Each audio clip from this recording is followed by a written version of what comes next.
हे मान्य नाही ना. त्याचं कारण काय, मला परत एकदा राग येतो आणि तुमच्या चेहऱ्यावर वाईट वाटतं. कारण ही रजाकाराची औलाद तुमच्या छताडावर नाचत असताना आपण गप्प कसे? हा त्यांचा दोष आहे का आपला दोष आहे हेच कळत नाही.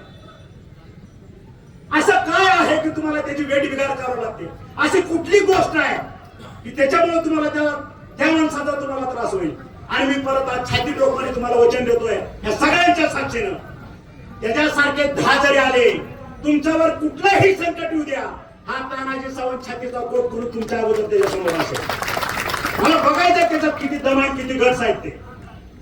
कारण ही जनता आहे, ही जनता जनार्दन आहे. खरं सरकार हे आहे. आज मगाशी सांगितलं आमच्या तालुका प्रमुखानं तुळजापूरच्या, खोट्या केसेस करायच्या, आत टाकायचं, ब्युरोक्रेसीला काहीतरी सांगायचं, त्यांना हे करायचं, तहसीलदारला काहीतरी सांगायचं. परवा 2-4 दिवसापूर्वी या धाराशिवचा एक पत्रकार त्याला आत टाकलं फोन करून. आणि म्हणून प्रशासनाला सुद्धा मी आज सजग करतोय. हा तानाजी सावंत आहे, 2-2.5 वर्षाची कारकीर्द माझी बघितलेली आहे, गाठ माझ्याशी आहे. हे जिल्हा परिषद संपू द्या, मग हे तानाजी सावंत काय हे ब्युरोक्रेसीला दाखवल्याशिवाय स्वस्त बसणार नाही.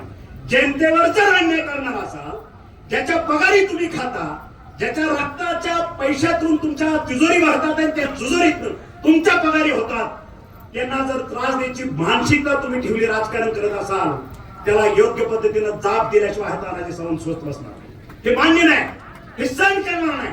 आणि म्हणून जर कोणाला घृण असेल ना डोक्यात, सत्ता माझी आहे, सत्ता माझी पण आहे, माझा मुख्यमंत्री आहे, माझा बी मुख्यमंत्री आहे, आणि त्याच्याही पुढचं आम्ही रक्ताचे शिवसैनिक आहोत, कडवे शिवसैनिक आहोत बाळासाहेबांचे.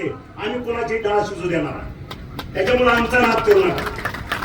हार जीत आमच्यासाठी गौण आहे, पण आमच्या अंगावर याचं धाडस करू नका. आला अंगावर घेतला शिंगावर, तू कोणी आस, मला काही देणं घेणं नाही. आणि म्हणून परत एकदा कळकळीचं नम्र आवाहन करतो, येत्या 2-3 दिवसात जिल्हा परिषदेची आचारसंहिता लागेल आणि त्या ठिकाणी 55च्या 55 सदस्य जिल्हा परिषदचे आणि जवळपास 110 सदस्य आपल्याला तालुका पंचायतचे निवडून द्यायचे आहेत.